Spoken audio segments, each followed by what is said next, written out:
जीत के हारने वालों को अफगानिस्तान और हार के जीतने वालों को मैक्सवेल कहते हैं। मतलब क्या तबाही की है मैक्सवेल ने यार, क्या तबाही की है। 7 विकेट गिर गए थे भाई जब इनके 91 रन थे और वहां से लेके ये मैच जिताना मतलब अनबिलीवेबल है। ये जो पारी है मैक्सवेल की, ये सिर्फ इस वर्ल्ड कप की नहीं बल्कि वर्ल्ड कप के हिस्ट्री की one of the greatest innings है। और इस इनिंग्स की जो सबसे बड़ी खासियत रही वो थी कि भाई मैक्सवेल दर्द में थे और वो ठीक से रन तक नहीं ले पा रहे थे, लेकिन उस एक टांग से खेलते हुए ही मैक्सवेल ने अफगानिस्तान को हरा दिया। भाई ह्यूज रेस्पेक्ट है यार इस बंदे के लिए। तो चलिए गाइस अब देख लेते हैं मैच की पूरी कहानी, बट उससे पहले गाइस आपसे एक छोटी सी रिक्वेस्ट है कि वीडियो को लाइक एंड चैनल को सब्सक्राइब जरूर कर लेना।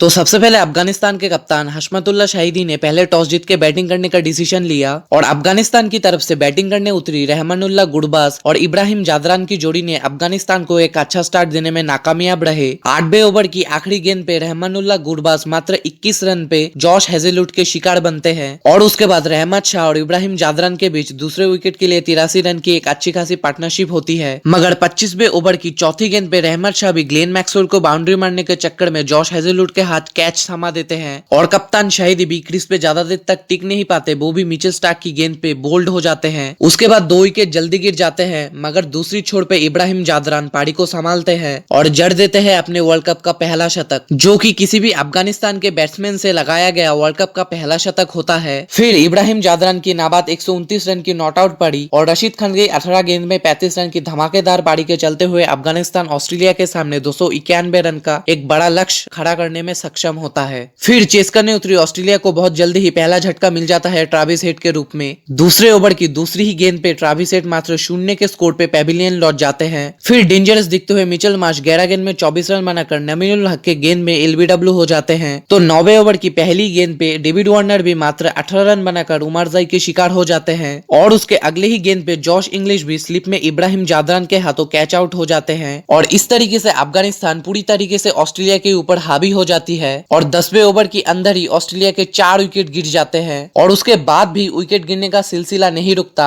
मार्कस स्टोइनिस और मिचेल स्टार्क दोनों ही राशिद खान के शिकार बनते हैं और अब लगने लगा था कि ऑस्ट्रेलिया पूरी तरीके से इस मैच से बाहर हो गए हैं, लेकिन मैक्सवेल ने कहा जब तक मैं हूं तब तक पॉसिबल है और मैक्सवेल 201 रन की नाबाद अनबिलीवेबल पारी खेलते हुए ऑस्ट्रेलिया को ये मुकाबला जीता देते हैं। और यहाँ कप्तान कमिंस की भी दाद देनी पड़ेगी। भले ही उन्होंने सिर्फ 12 रन किए हैं, मगर इस 12 रन की भी अहमियत बहुत ज्यादा है, क्योंकि अगर दूसरे छोर से विकेट गिरना बंद नहीं होता तो ऑस्ट्रेलिया ये मुकाबला हार जाता।